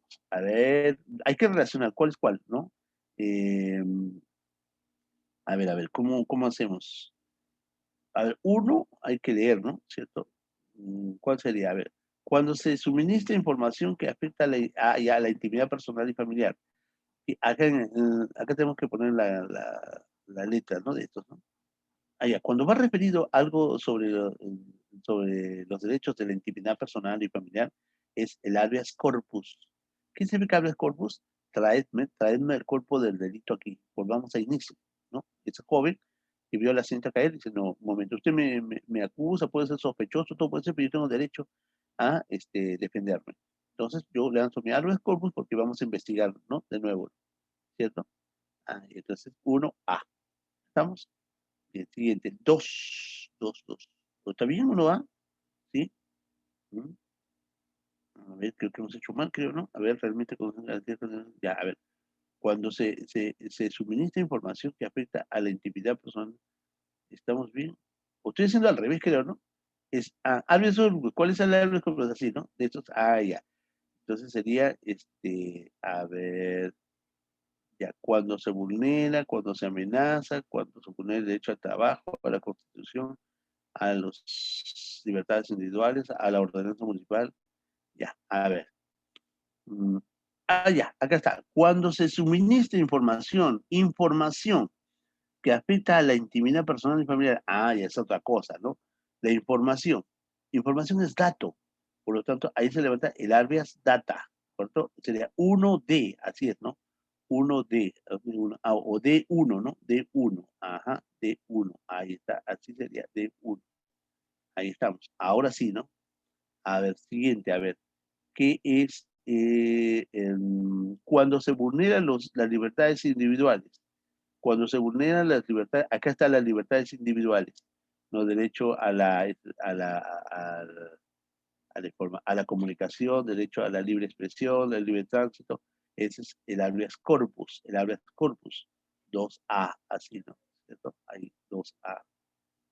A ver, 3. Cuando la ordenanza municipal. Ya, esto es cuando el municipio no actúa con lo que dice la Constitución, ¿no? Es inconstitucional, no acto inconstitucional. 3.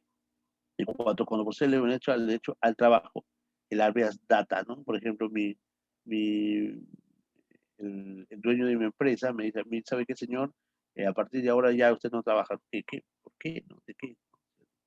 Entonces hay que ver acá que está cometiendo un abuso de este señor, ¿cierto? Entonces tengo que sacar una acción de amparo ahí. Entonces la respuesta en este caso sería esto, ¿cierto? Una acción de amparo. ¿Ok? 38. El cargo de presidente está declarado vacante por excepto. ¿Por qué está declarado vacante? Excepto, acá hay uno que no es. Por muerte del presidente, sí, hay que vacarlo. Pues, ¿no? Ya no hay presidente, hay que nombrar a otro. Su permanente incapacidad moral, también, ¿cierto? Sí, ¿no? Muy bien, ¿no? Salir del territorio sin permiso del Congreso, claro, el Congreso le da el permiso, el día, la hora, la fecha, el número de días, ¿no? Y si se retrata, no, tiene una sanción, no puede hacer eso, presidente. Impedir las elecciones, claro, también, ¿no? Lo vacamos, si no propone las elecciones de presidente, alcaldes o regidores, ¿no? Hay que vacarlo. Ser destituido del cargo, no, pues no, si es ser destituido del cargo, no. Entonces, ¿cuál sería? ¿Cuál podríamos poner? El cargo del presidente de la República es vacado excepto, ¿cuál marcaríamos? A ver, si impide las elecciones, lo vacamos, ¿cierto? Y si es destituido del cargo, ¿se puede destituir del cargo al presidente? No, ¿no? ¿Cierto? No puede, hay que vacarlo. Por eso es que la única posibilidad ahorita es vacar al presidente, la única salvación. Porque fíjate tú, ¿no? Tiene un gabinete que ahorita va a pedir, obviamente, el voto de confianza al Congreso. El Congreso lo va a ver, lo va a analizar y van a votar. Y si dice no, el presidente de la República nombra en menos de 72 horas al nuevo premier y él nombra a todo su gabinete, otro gabinete. Ahí en menos de 30 días, desde el día que fueron elegidos, menos de 30 días, tiene que ir a pedir el voto de confianza. ¿Qué es el voto de confianza? Decirle al Poder Legislativo que por favor les dé, obviamente, la venia para que ellos puedan trabajar en todos los propósitos que se hayan dispuesto, ¿no? Ah, ya sí, se le dice sí, entonces empiezan a trabajar normalmente. Y si le dice no, el presidente puede nombrar a otro gabinete, o en todo caso, disuelve el Congreso. Se van los congresistas y se retiran. Pero ahí tenemos entonces un espacio que se llama interregno, ¿no? Constitucional. Quiere decir que no hay Congreso. Pero no es que no haya, se queda obviamente un porcentaje. El 25% se queda de la comisión permanente, se van a quedar, pero no legislan, no se quedan ahí. Pero puede hacer por solamente 4 meses hasta que se instale el nuevo Congreso. Porque si no es así, el Congreso que ha sido destituido anteriormente vuelve a su cargo y lo único que va a hacer ahí, el propósito es vacar al presidente. De hecho, ¿no? Eso es lo que va a ocurrir. Pero en este caso, la salvación de todos sería vacarlo. Pero tienes que buscar argumentos. ¿Y cuál sería el argumento? Incapacidad moral, ¿no? Mm, eso sería. Y faltar, obviamente, hay ciertas normas que está incumpliendo el presidente, ¿no? Eso sería la única opción. Pero eso va a depender, obviamente, de los congresistas, ¿no? Señala el término correspondiente. La comisión permanente, ¿ves? Se queda una comisión permanente, ¿no?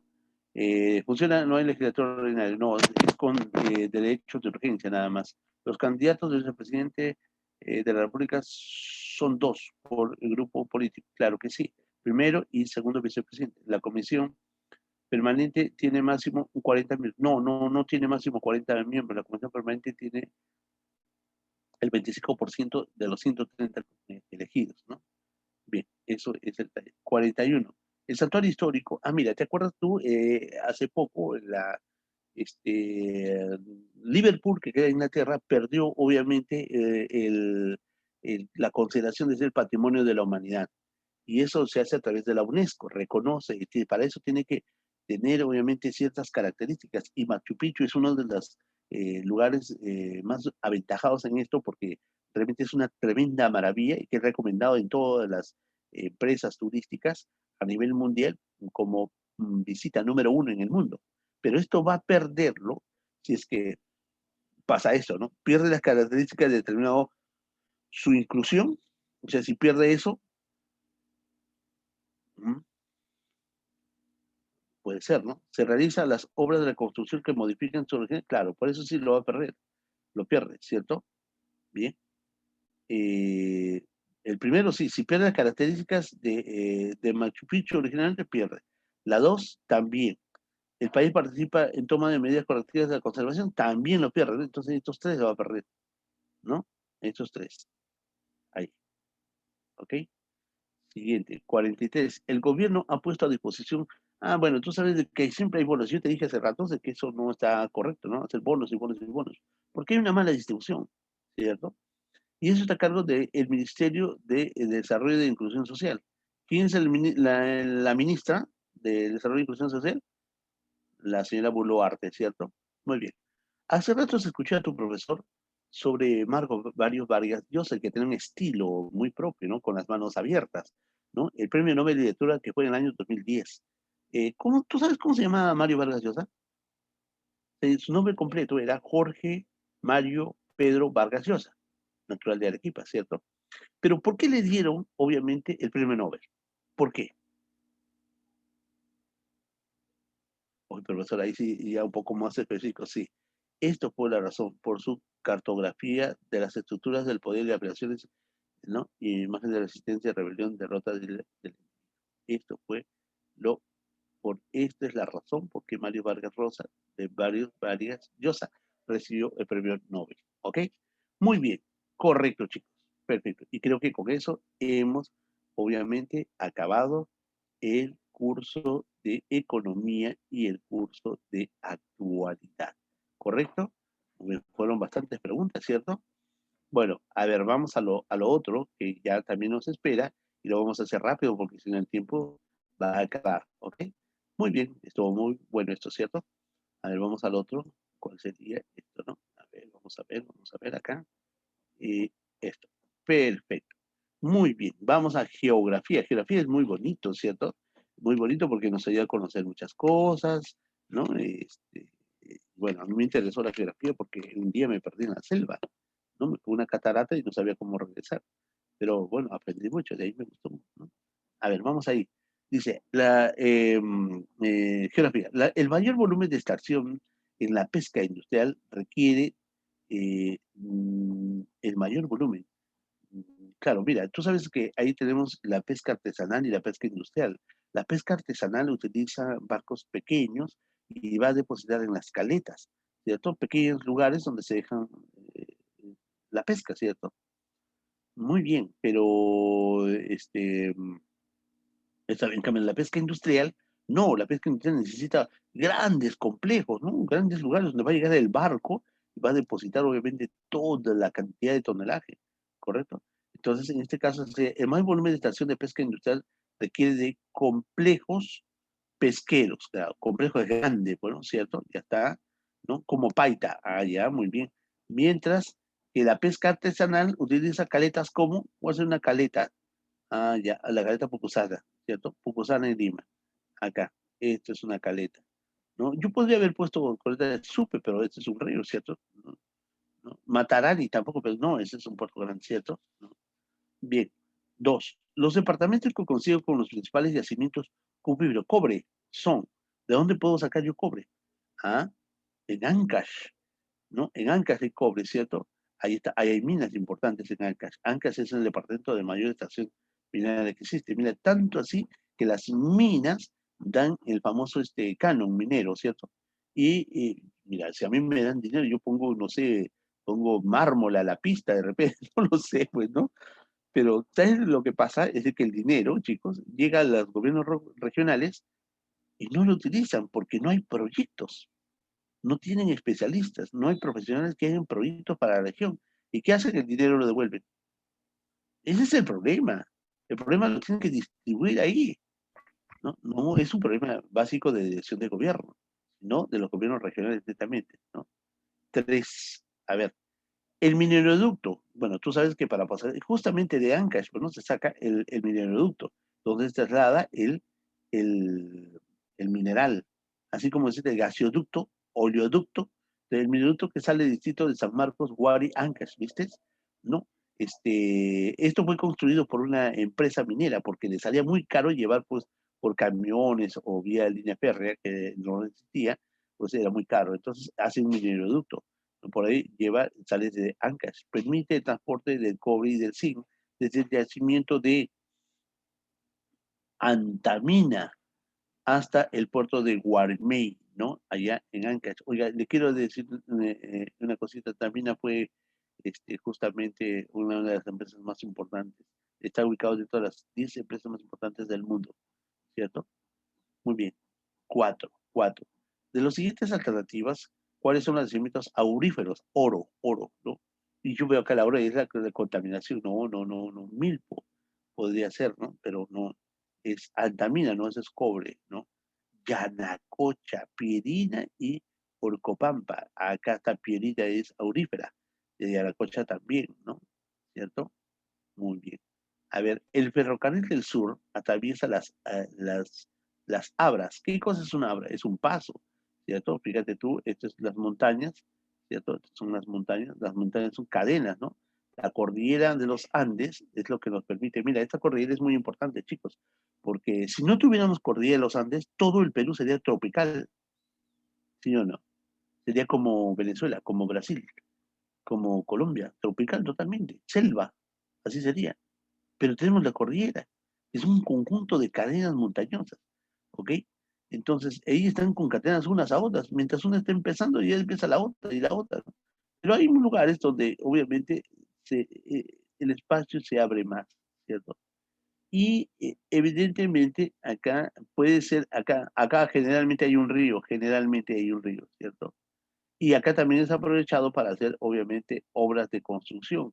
Por acá se puede hacer pistas, carreteras, ¿cierto? Pistas y carreteras, ¿ok? Entonces, por ejemplo, ¿no? De la sierra a la costa, existe un paso o un abra. Este es el paso o abra, ¿correcto? Eso se llama Anticona, Ticlio, ¿no? De la costa, de la sierra, de la costa a la sierra, ¿no? O de la costa a la sierra, ¿correcto? Muy bien, este es un paso. Entonces, ahí se utiliza para líneas férreas también, por donde vamos a pasar, ¿cierto?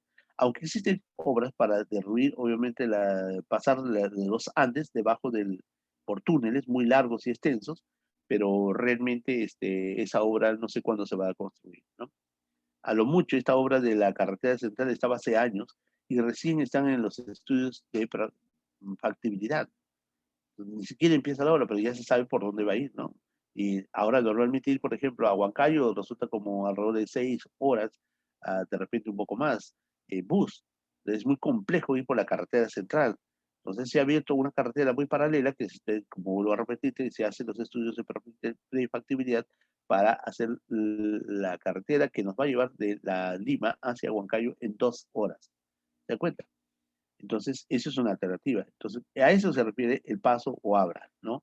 Entonces, el paso o abra, que dice acá, el ferrocarril del sur atraviesa las abras, ¿cierto? En este caso, estamos hablando del Crucero Alto y La Raya. Estamos hablando, ¿no? Allá en Puno y en Cusco. Dicho sea de paso, desde Puno hacia la ciudad de Cusco hay una línea férrea, que es el ferrocarril del sur. Ahí está la línea férrea Perú Real, ¿no? Perú Real y es una empresa que da servicios en la parte sur. Uno va, por ejemplo, a Machu Picchu, que es obviamente una de las tarifas más caras que puede existir. Claro, aquí hay un precio popular que es 10 soles de ida, 10 soles de vuelta, pero sacar un pasaje popular es una odisea, ¿no? Y el precio que sigue es de 110, $114, ¿no? En sus diversos vagones. Hay incluso pasajes de hasta de $800, ¿no? Entonces, imagínate tú, esta línea férrea sur atraviesa para ir a Aguascalientes, cerca de Machu Picchu, pero también va desde Puno, en la parte sur de Puno, está el ferrocarril, donde atraviesa los paisajes más hermosos del mundo, ¿correcto? Y el pasaje en línea férrea está cerca de los $300, ¿no? Tú quieres saber un poco más de eso, puedes entrar a Incarreal, ahí tiene una página, ahí están sus precios incluso, ¿no? Impresionante. Ok, vamos a la pregunta 6. Las principales cuencas lecheras, ¿no? Se encuentran en leche, producción de leche. A ver, ¿dónde? Junín puede ser, ¿no? Porque alta producción. Huancayo también, Cajamarca también puede ser, pero no. La mayor concentración es Arequipa, Cajamarca y Junín. Alta producción de leche. Y esta producción de leche de los ganaderos, pues lo venden a empresas básicas. Nestlé Arequipa y Cajamarca es Gloria, ¿cierto? Han consolidado el más o menos mira, si fuera monopolio, ya, ahora es duopolio, pero es duopsonio, porque existen dos empresas, duopsonio, ¿cierto? Que compran a todos los productores de leche, ¿ok? Ahora, obviamente el Cusco es importante porque es la segunda ciudad más visitada, el primer Lima, ¿no? Llegan a Lima y luego se van a Cusco, ¿no? Pero obviamente la concentración de turistas es en el Cusco, es una maravilla total. La ciudad de Cusco es impresionante, chicos, es muy bonito. Y conocer el Cusco es súper, ¿no? Bueno, yo tengo la oportunidad de conocer el Cusco, he tenido la oportunidad de entrar 24 veces a Machu Picchu, pero realmente impresionante, ¿no? Cada vez que voy mi corazón salta con fervor. Entonces les quiero decir, para llegar al Cusco hay un aeropuerto y muy importante, y no es muy grande, se llama el puerto Velasco Astete, ¿correcto? En Lima está el aeropuerto Jorge Chávez, y Jorge Chávez es uno de los aeropuertos más seguros de América Latina, ¿no? Increíble, ¿no, chicos? Pero es así, ¿no? Tú llegas al aeropuerto Jorge Chávez, no, parece que no hay seguridad, ¿no? Ni cuenta, o sea, está sumamente controlado, incluso un poco más que el aeropuerto El Dorado en Colombia. El Dorado me parece más grande que el aeropuerto Jorge Chávez, ¿no? Y ahí todo está custodiado, pero el aeropuerto Jorge Chávez tiene mayor seguridad, ¿ok?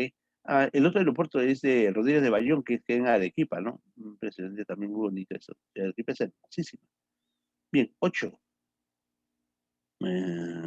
7, digamos, 8. 8. A ver, la agricultura intensiva, cuando habla de intensiva, habla de la industria. Y generalmente se da en la costa y en la selva alta, ¿cierto? En la extensiva es la artesanal, ¿no? Y si es agricultura, se da en la sierra y en la selva baja, ¿correcto? Entonces, en este caso, podríamos nosotros anotar lo siguiente. A ver, la agricultura intensiva se realiza principalmente ¿en dónde? Se utiliza en la costa, hemos dicho, ¿no? En la andina, no. Valles no. En las pampas costeras puede ser, ¿cierto? En las tierras irrigadas por la costa. Acá también puede ser, ¿cierto? CID. A ver, vamos a ver. Y dispone de inversión de capitales debido a qué? A ver, acá. A la demanda de población, no, no. ¿A qué? A la rentabilidad, pues claro, acá sí. ¿Por qué? Porque la producción agrícola en la zona de la costa va orientado incluso al mercado internacional. Por ejemplo, en la costa norte nosotros producimos espárragos. Los espárragos son obviamente un producto que no se consume mucho en el Perú. La demanda es cero. Pero ¿dónde existe mayor demanda de los espárragos? En Europa. Y el Perú solamente puede abastecer el 2% de la demanda europea. Por 2%, mira, el 98% queda libre, ¿no? Entonces, es más, es muy atrayente esta producción. En el norte hay espárragos. Entonces, mira lo que podemos hacer nosotros. Es producir los espárragos. Para producir necesito yo 3, 4 personas que están a mi lado haciendo las operaciones de administración. Y para la producción contrato gente y ellos van a plantar. A la cosecha también contrato gente, como 400 personas, cosechan y directo a las cajas, directo al avión, directo al mercado internacional. Y no necesito pagar nada, solamente su jornal, ¿no? Es más, escúchame bien lo que te digo. Hay empresas que hacen convenios por los espárragos, ¿no? Porque se necesitan mucho.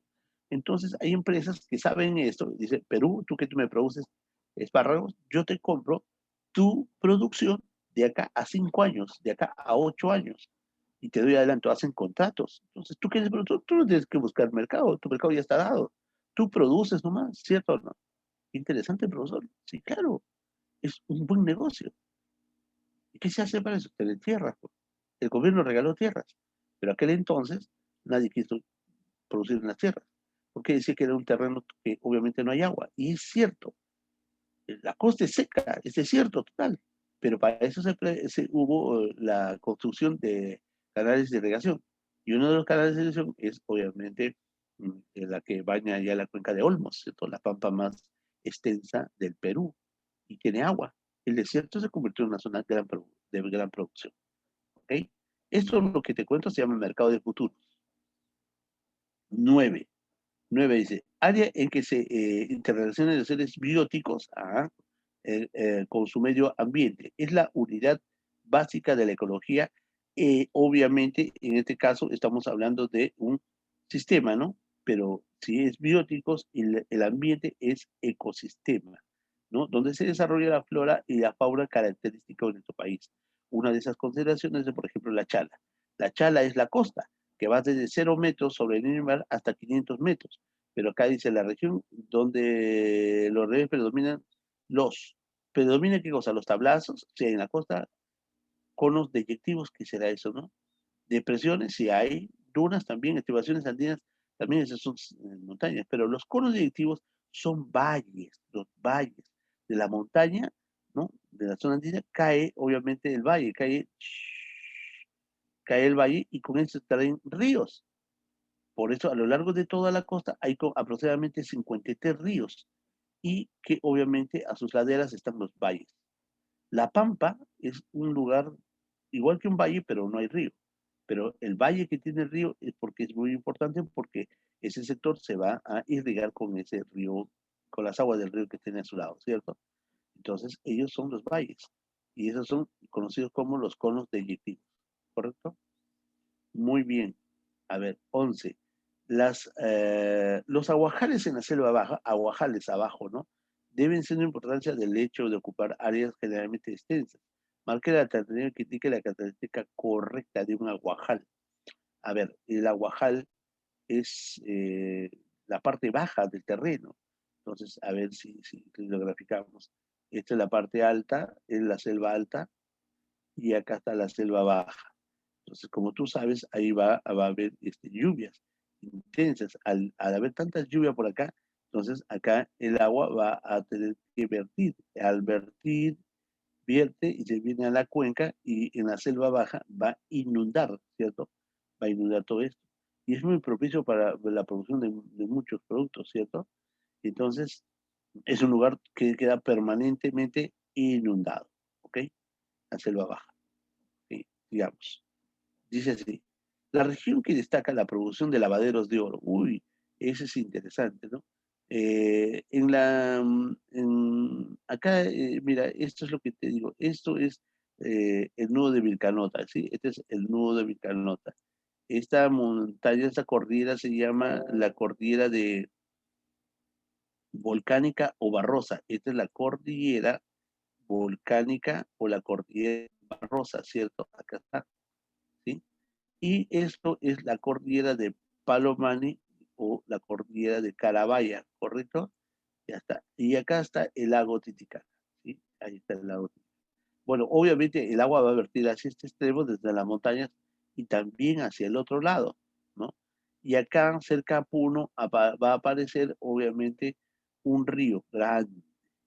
Ese río es el río Madre de Dios. Entonces, de esta montaña va a llegar a este río, por eso aparece la subvertiente de Madre de Dios. En una de las laderas está el río Inambari, en Madre de Dios. Y ese río es obviamente el lugar donde hay mayor cantidad de lavaderos de oro en el Perú. Eso va en la cuenca del río Madre de Dios, ¿no? ¿Correcto? Madre de Dios. El río Inambari, la gente que explota ahí, ¿no? Utiliza pues herramientas, equipos, ¿no? Insumos totalmente tóxicos y malogra toda la cuenca del río y toda la zona amazónica del lugar. Es totalmente desastroso ver cómo han malogrado toda esa zona, ¿cierto? Bien, vamos a la siguiente pregunta. Dice así, a ver, 13. Las cuencas hidrográficas, las precipitaciones tienden a aumentar el caudal de los ríos, los que se pueden utilizar, claro. Entonces, si hay una cuenca alta, ¿no? Ahí hay, ¿cierto? Entonces, lo primero que vamos a hacer es que en la cuenca alta se va a producir, ¿cierto? Por las lluvias, ¿no? El agua, el río, el riachuelo se convierte en un río y acá hay caídas fuertes, ¿cierto? Esas caídas fuertes son utilizadas para la construcción de las famosas centrales hidroeléctricas, ¿no? Las centrales hidroeléctricas. Por ejemplo, aquí en Lima está el río Rímac y el río Santa Eulalia. Pues estos dos ríos van a formar la mayor concentración de centrales hidroeléctricas para el Perú. Gracias a esos dos ríos tenemos obviamente luz en varios sectores del Perú, ¿correcto? A ver, 14. Dice 14. A ver, busca la mejor relación a las diferentes unidades geológicas que presenta la cuna de la humanidad. ¿Y dónde será la cuna de la humanidad, no? ¿Cierto? África, África, África. A ver, llanura más extensa en África es la llanura africana, ¿correcto? Sistema orográfico más extenso que abarca Marruecos, Argelia y Túnez. Argelia y Túnez, eso sería sistema allá, Atlas, Atlas, arriba, Atlas. Ya está, ¿no? Pues sería acá abajo, sería esto, ¿no? Hasta ahí estamos viendo. Volcán más extenso. Ah, ya. ¿Cuál es el volcán más extenso que existe? ¿Mm? Mm, el Kilimanjaro, no Kilimanjaro. El Kilimanjaro es como la lágrima de África, ¿no? ¿Sí? Y el desierto más extenso, uy, abarca como 9 países, ahí está, ¿no? El desierto de la, el desierto del Sahara. Muy bien, muy bien. Marque, a ver. Catarata más extensa del mundo, entre Estados Unidos y Canadá, el Niágara. Catarata más hermosa del mundo, entre Brasil y Argentina, Iguazú. Es hermosísimo, chicos, ¿no? El único oasis de Sudamérica ubicado en el Perú, en Ica, la Huacachina, ¿cierto? El cañón más profundo del mundo, en los Andes peruanos, el de Cotahuasi, ¿cierto? Entonces, en este caso, nuestra respuesta sería mm, esto, ¿no? Ok. ¿Sí? A ver, 16. Dice, la zona ganadera más importante del Perú, ¿no? Es la meseta del Collao. Sí, sí, hay una zona ganadera importante ahí en la meseta del Collao y la meseta del Collao es binacional, pertenece al Perú y a Bolivia. Por lo tanto, ahí abunda, ¿no? Dice, ¿qué, qué tipo de ganado? De 60, 30, 27% respectivamente. Ah, ya, o sea, tiene que ser 60% de llamas, ¿no? 30% de cabrino y 27% de caballar, por ejemplo, ¿no? Por ejemplo. En este caso sería, obviamente, alpacas, mayor concentración de alpacas, llamas, poco porcentaje, y ovinos. En este caso sería así, ¿correcto? Recuerda que la mayor cantidad de cabezas de llamas lo tiene Argentina. ¿Ok? 17. A ver, 17 dice, característica del río más caudaloso, o sea, ¿cuál es el río más caudaloso, más ancho y más profundo del mundo? El Amazonas. ¿Dónde nace? En Arequipa, ¿cierto? Y el segundo más caudaloso del mundo es el río Congo, ¿no? ¿Dónde nace? En la República del Congo, ¿no? Muy bien, los dos desembocan en el Océano Atlántico. Ok, y ahora acá, ¿cuál sería? Sería este río Amazonas decepciona todas las aguas. O sea, tiene muchos afluentes. Todo el mundo deposita sus aguas al río Amazonas. Gigante este río, ¿no? Por lo tanto, en este caso sería, forma la cuenca colectora más grande del planeta. ¿Por qué? Porque todo el mundo coloca, obviamente, sus aguas. Todos los ríos, ¿no?, de América del Sur generalmente depositan sus aguas ahí, ¿no? 18. A ver, es una meseta que se ubica en el país más extenso de América del Sur, formado por un proceso de orogénesis. Ah, ya, la meseta, pero dice la meseta más extensa, ¿no? O la meseta más extensa. La meseta es el más extensa, es el Mato Grosso en Brasil, correcto. A ver, las cuencas hidrográficas de Gaito Ciego y Curumuy están respectivamente en las cuencas del río allá. Acá tengo que ver, Gaito Ciego es Jequetepeque, que es Cajamarca, y La Chira, que en Piura, que es obviamente Curumuy, ¿cierto? Entonces, esto es, ¿sí? Ahí va. 20. Son proyectos de irrigación que se encuentran al sur de la delegación de Chinecas, excepto, al sur de la delegación de Chinecas. Esto también, Chinecas está en Ancash, ¿no? Que aprovecha las aguas del río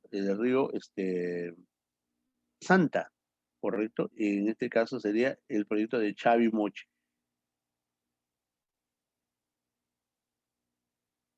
Y 21. El trasvase que ha permitido incrementar las aguas del río Santa, afluente principal del río Rima. Santa, precisamente la cuenca de Matadero, Laguna de Marca, Pomacocha. De ahí sacamos nosotros agua, de ahí Lima se alimenta, ¿no? No del río, es el segundo río más contaminado del mundo, que también se aprovecha de ahí. 22, ¿no? El Nevado del Ticlio, uy, de esto hablamos hace rato, ¿no? Nace básicamente en el río Rímac, claro, mientras que el Nevado de la Corte del río mientras que en el Nevado de Corte nace el río Chión. Estos son los ríos que pasan por Lima. ¿Cuáles son los tres ríos que pasan por Lima? Rima, Chión y Lurín, ¿no? ¿Sí?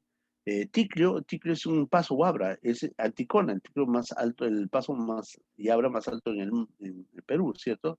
Y obviamente por ahí pasa, el río Rímac nace del río del Ticlio. Tú vas a ver una cordillera que se llama la Cordillera de la Viuda.